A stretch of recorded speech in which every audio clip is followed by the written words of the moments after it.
Olá, família, tudo bem com vocês? Hoje nós vamos discutir sobre união estável. Seria um adultério ou não? Como é que vocês estão? Por um acaso já deixou o seu like? Eu sei que tem uma galera que já vê o vídeo, já deixa o like sem nem assistir antes. Deixa o like, isso ajuda demais o canal a continuar crescendo. E como hoje é dia de aconselhamento matrimonial, já vou ler o e-mail para vocês acompanharem junto comigo. Diz assim: boa tarde. Tenho um relacionamento de união estável com meu marido há 17 anos. Tempo, hein? E temos um filho. Só que ele já veio de uma outra união estável anterior, na qual ele possui 2 filhos. Estamos em adultério? Se sim, o que fazer neste caso? Ok, vamos lá, né? Esse assunto, ele traz muita polêmica nos dias de hoje. Por quê? Primeiro porque hoje nós vivemos em um mundo que as pessoas se separam o tempo todo, se casam o tempo todo, e isso traz muita confusão. Se nós partimos do seguinte dispositivo, se você casou com alguém, ou ainda que você não casou, você vive uma união estável. Se você não se separar e não arrumar outra pessoa, não vai ter problema nenhum. O assunto se torna polêmico justamente quando acaba o relacionamento e agora a pessoa quer um novo relacionamento. E aí? Mas é lícito? Não é? União estável era um casamento? Não é? Como que a gente considera isso? Vamos entender primeiro biblicamente. A Bíblia não traz nenhuma orientação de que um casamento só é legítimo se houver um registro civil desta união. Então nós já começamos por aí. O registro civil é algo que nem em todas as culturas isso é unânime. Existem alguns países, por exemplo, que a união se dá sem nenhum registro civil. Existem países que o Estado não tem a noção de quantos da sua população são casados, porque não existe esse tipo de registro. Então, quando nós falamos de registro civil, nós já partimos dessa premissa. Aqui no Brasil, nós temos o registro civil e nós temos a união estável. Entretanto, é importante destacar que o registro civil ele é novo aqui no Brasil. Ele tem pouco mais de 100 anos. Ou seja, 2 gerações atrás, corre o risco dos seus avós terem sido casados sem um registro civil. Então, isso é recente. E aí, se nós falarmos que quem não tem um registro civil vive em adultério, mas espera aí, então todo mundo, antes de inventar cartório, vivia em adultério? Aqui no Brasil, todos os nossos antepassados viviam em adultério? Então entenda que é uma questão cultural. No Brasil, e ainda existe uma outra questão. Muitas igrejas posicionam-se, olha, tem que ter o registro civil, porque é o que a lei manda. União estável é fornicação, o que muitos dizem. Só que a própria Constituição brasileira, ela converte a união estável em casamento. Se é comprovado, se é do conhecimento de outras pessoas que um homem e uma mulher decidiram viver juntos como marido e mulher, aquela união se converte em casamento, em direitos semelhantes. Aí muitos falam assim, irmão, mas união estável é coisa que os homossexuais utilizam. Tá, mas já tem alguns casais homoafetivos que conseguiram registro civil. E aí? É esse o termômetro que nós vamos utilizar? Não dá, né? Então, uma união estável ou um registro civil não muda uma condição. Não é por causa de um registro civil ou de uma união estável que se torna um casal e não é por falta desses que deixarão de ser um casal. O que a Bíblia considera um casal? Uma só carne. Quando o homem ou a mulher deixa teu pai e tua mãe para viverem juntos. para viverem juntos. A partir do momento em que esses estão vivendo juntos, como família, e a sociedade os vê como um casal, e eles consumam essa relação com um ato sexual, a partir desse momento, Deus os faz uma só carne. Simples assim. Ah, irmão, então quer dizer que se eu for morar com uma pessoa e não der certo, eu virei uma só carne com ela? Sim. Embora hoje o sexo seja banalizado, é algo que todo mundo faz de qualquer jeito, do avesso, pendurado no teto e com todo mundo. Por Deus não é assim. Não foi dessa forma que Deus fez. Deus criou um mecanismo que não é só para o cristão, é para a raça humana. A partir do momento em que o homem e uma mulher se dão um compromisso e eles se conhecem intimamente, Deus os faz uma só carne. E eles estão ligados até a morte. Simples assim.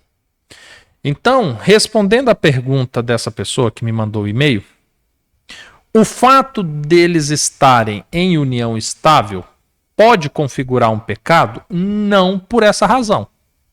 Não por essa razão. Se é uma união estável, é um casamento civil, não faz a menor diferença. Isso não é pecado. Só que tem um problema. A irmã disse que o marido, antes dessa união com ela, já viveu uma união com uma outra pessoa. Ele constituiu família, ele deixou pai e mãe, ele fez 2 filhos. A partir desse momento em que ele se torna uma só carne com outra pessoa, qualquer relacionamento posterior, quer seja com um registro civil, quer seja uma união estável, quer seja celebrado em Las Vegas, quer seja um casamento realizado pelo Papa, quer seja com aviões da Esquadrilha da Fumaça fazendo um coraçãozinho, não importa, é adultério. Se um dia ele pegou uma mulher na casa do pai para constituir uma família, fez filhos nela, inclusive, ou seja, viveu um tempo com ela, então constituiu uma família. E muitas pessoas se apegam assim, não, irmão, mas união estável Deus não considera. Deixa eu te falar uma coisa. Eu tenho toda certeza, 100% de certeza, 100%, que os relacionamentos aonde nós temos esse problema do marido ir se casar de novo, nunca acabou o relacionamento anterior por causa da união estável. Nunca. O relacionamento acaba porque houve traição, porque houve mentira, porque não houve perdão. Pecados e problemas desse tipo dentro do matrimônio a gente resolve, a gente não separa. Então agora que a pessoa deu vazão ao pecado, agora que a pessoa não quis perdoar, de repente a pessoa simplesmente fala assim, ah, irmão, ó, como era união estável, Deus não aceitou. Não foi por isso que acabou. Então, em relação a esse assunto, o fato de vocês estarem numa união estável não é pecado. Se estivessem ou não, não faria diferença. O grande problema é que seu marido já foi casado. Ele já foi uma só carne com outra pessoa. Tudo indica isso. Agora, uma coisa que eu aprendi ao longo dos anos.